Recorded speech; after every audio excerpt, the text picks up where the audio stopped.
but I definitely can tell you this is one of the best options you can basically have here. As a helmet, we are using here right now in Halbert's Rain with 3 sockets, which I think is also the best in slot here. Socket-wise corruption, I think a Deadly Strike, really nice Deadly Strike. Botrix Barb has helm successfully will be joined best the in slot channel. here in future, but until then, it is definitely Halbert's for the also additional attack rating, +4 to masteries basically. And then socketed with ED and max jewels here. Everything on top like min damage or min damage, max damage, and ED is I think the best. Whatever you can have or whatever you can invest into it. But yeah, here we are using High Lords for the Deadly Strike. With Spirit of Barbs we are outside here at 58%. And with the Soul Drainer we will be at 68%, and with the Helm we will basically cap our Deadly Strike here. To also go over this. I think here it's either double faster run walk corruption or double +2 or +1 all skill faster run walk or faster run walk ED corruption, which will be a very, very good corruptions here on this hideouts option. Absolute best in slot here. Like I said, this is a min-max version. This is not a cheap armor, of course. It is basically Tyroid's Might. Soccer with, again, the same thing that I told you about Halbert's, but basically ED max jewels right now here inside. Then it makes a great, the greatest armor for most physical chars and also other chars because of the CBF, Auras. Another source for the Barb of ED in that sense, with the strengths. And then damage to demons and damage to undead. Soul Drainer here is also best in slot. I can also show you the numbers.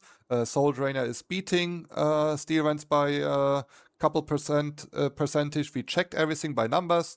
You can see this basically here. Based off of your current This gear. is now the only time this left side is Steel Rends and this right side is basically Soul Drainers. This is for P8. The only time you would use basically Steel Rends is when you have a P8 group. Then the Crushing Blow, efficiency, and everything in combination makes Steel Rend very valuable. Here it would beat Steel Rend by 7% damage on average.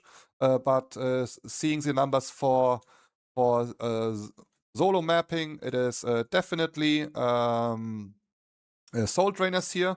As you can see, this is not a lot, right? It's not a lot damage more. Of course, they basically equal damage-wise, but, that now comes the but, guys. You have here the only source of Mana Leech. Take that in mind.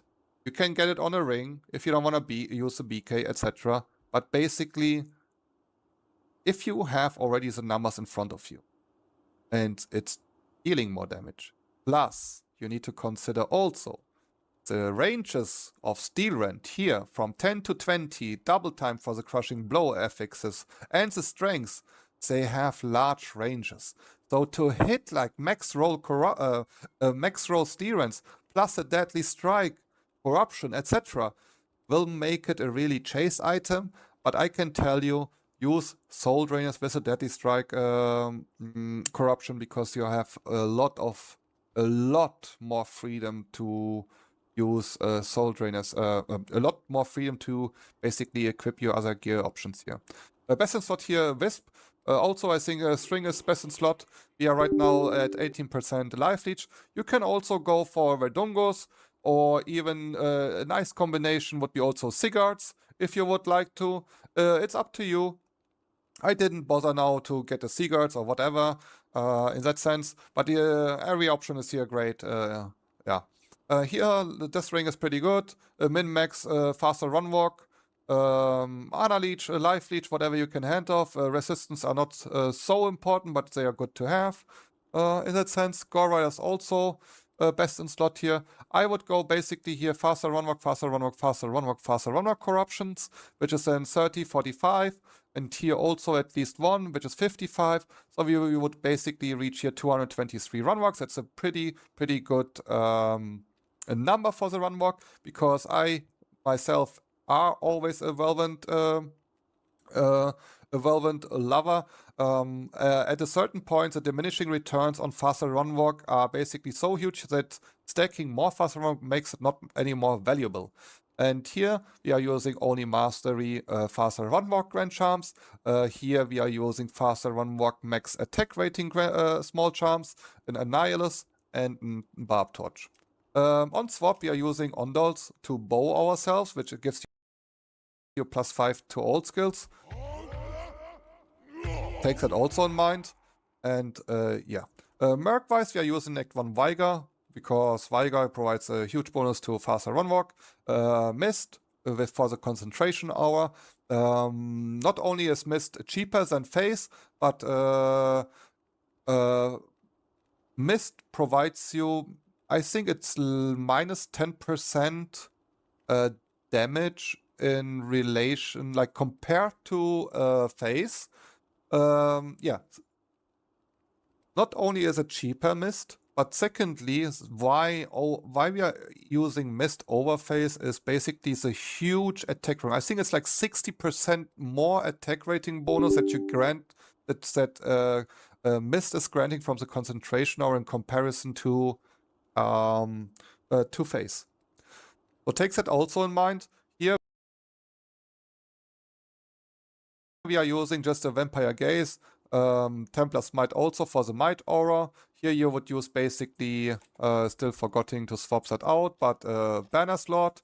Why Banner Slot and not taking the PDR corruption in that sense? Because every +1 skill here is also providing Merc's Viger level. So basically, I think here best in slot would be what I always do on my Velvet chars, is basically using here +1 Corrupted Vampire Gaze in the endgame version and 2 socketed. Here +1 Templars with 2 sockets, and then Lava Goats also mainly for the attack rating boost when your Merc is enchanting it. Then here strings for the Life Leech and PDR, and CBF immunity Marrow Box basically. So yeah. This is how the char looks like from the itemization and why the choices have been made. Skill point wise, we are maxing out Velvet, we are maxing out two-handed weapon mastery. We are everywhere else we putting 1 point inside there. It's just like 1 point. Why not taking that also? Sometimes it gives you just extra damage. It's not huge. You don't need to do that. I do it. It doesn't matter. Then maxing out increased speed. Warcries. We are basically maxing out battle command, and then the rest of the points go into battle orders. And at this point we are at 1.5k life almost. You can go more life, etc. I think this is a good point, so between like 1.5 to 1.6k, because we are having also 31% PDR. And we have a huge bonus to Leech. But I will show you how this build is basically looking right now at this state. It is very, very good. As you can see, we are basically one-shotting here everything with that beautiful weapon and everything. But this is what you can expect. The boss is also only taking 4 to 5 seconds to kill. And yeah. Take that in mind that Throne might be reshuffled to tier 2 this season. So it might be a different map, but here it's a very, very good showcase because Throne maps have really like these Hell Whips and the Balrogs having a huge life pool in that sense. And as you can see, we're basically one-shotting everything. The splash radius is decent, the crushing blow is applying. And we're having, at the endgame version, also almost max deadly strike. I hope you guys like this version. There are also different options. And check them out so you can make your own decision what you want to go for. Many options are good. And yeah, I actually forgot to mention here, let me show you this, why not Immortal Kings is basically the best in slot. This is only like, let's say you're having min-maxed version of it, besides like here the version is the turrets version I showcased, and here on this side is the version of Immortal Kings set.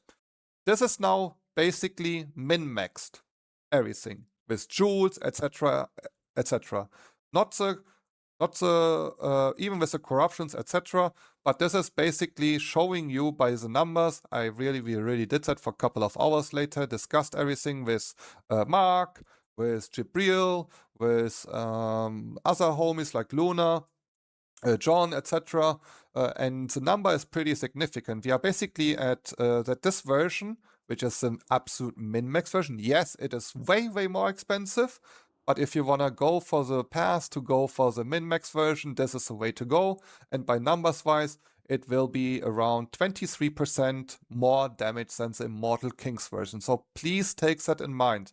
These are numbers, these are facts, these are datas. Yes, Immortal King setup feels great this season, but still, Tyra Eels is absolutely, that version right now that I represented is basically the winner here. Yeah, I hope you guys enjoyed it. Make up your mind what you want to play as a min-max version or endgame version, whatever you like. I hope you guys enjoyed it. But yeah, thank you. Yeah, so after the around 50 World Zone chart version, you can slowly basically transition into a 5-piece setup, Immortal Kings, as a relevant. You put basically enough points in strength until you can wear your gear, not a single point into dexterity because we are above 90% hit chance in maps. And alright guys, here we have another endgame option, not only endgame option, of course this is min-maxed in that sense, but you can also stay for 1 week straight only in Travinkles. It's up to you what you want. The Templar's Might, I only have a level 6 right now. I'm just farming right now for a mirror. I have these here. You can put here numbers inside to check if an ohm or a 40-15 min damage here. Of course higher, right? But consider please that if, let's say, if I would put use, for example, if you are rolling a map, especially in the T3 map, even closer now, 45th res, right? Because since you can here change also the monster res and play around, for example, let's say we would do here 45.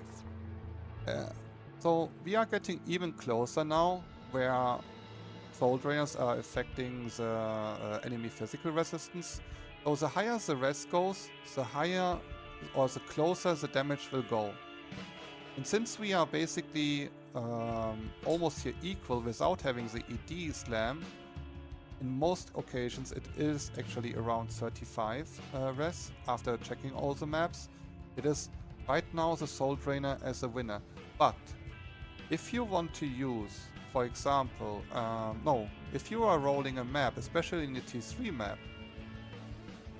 map modifiers with, this is only a theory in my mind, right? Because I cannot showcase right now this.